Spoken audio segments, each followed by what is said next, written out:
This is Barry Zalma speaking for Claim School Incorporated's blog, Zalma on Insurance. Today we're going to speak about why damage to a vehicle while fleeing the police was excluded and why that exclusion did not invalidate the policy.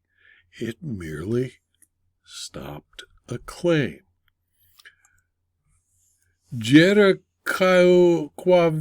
Berry purchased a vehicle from Gerald Jones Ford, LLC. The dealership sued General Security Insurance Company and Berry, seeking declaratory judgment regarding General Security's insurance coverage. In General Security versus Gerald Jones Ford, a June 18, 2024 decision of the Georgia Court of Appeals, the court read the policy and ruled based on the wording of the policy. Both moved for summary judgment. The trial court granted the dealership's motion and denied General Security's motion.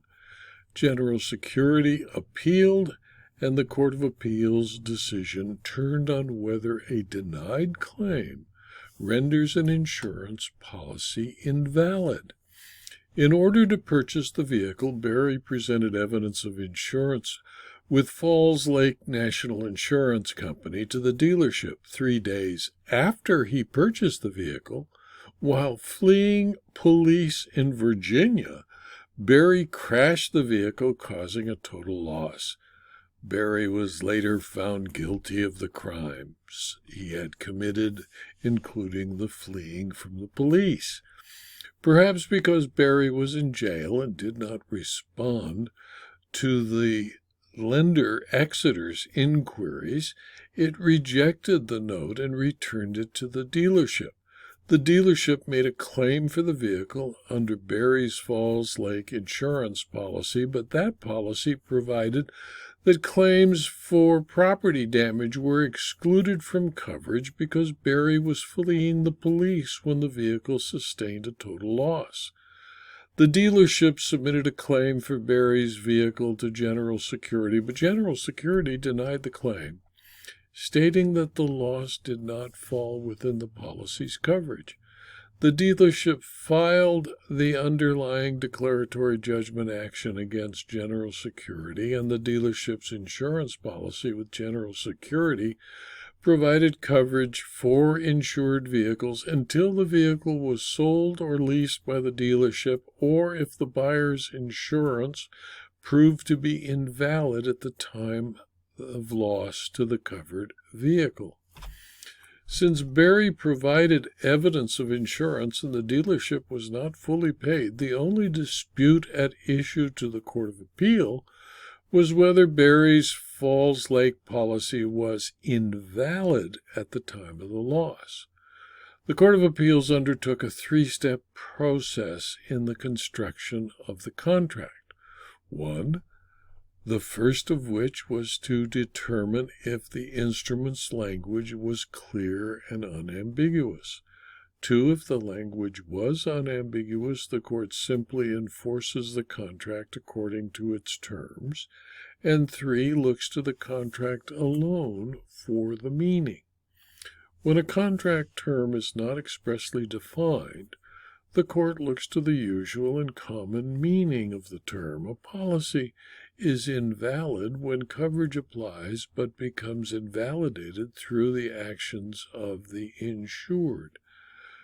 The Falls Lake insurance policy does not contain a coverage exclusion for fleeing police for a bodily injury or property injury to others, only damage to the vehicle. Had Berry caused a bodily or property injury to another while fleeing the police, that third party's claim would not have been excluded.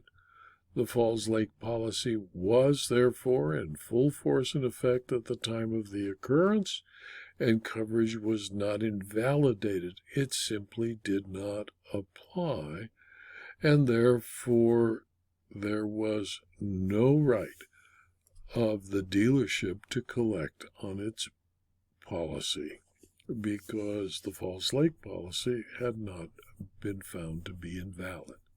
In my opinion, where the language of an insurance policy unambiguously governs the factual scenario before the court need only to apply the terms of the contract as written.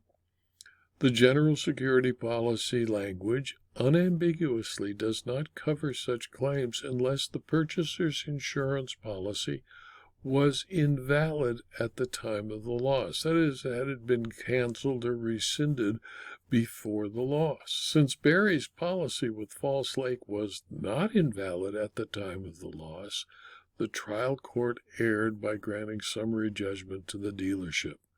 Accordingly, the Court of Appeals reversed the trial court. This video was adapted from my blog, Zelma on Insurance, which is available free to anyone who clicks on the URL zelma.com/blog.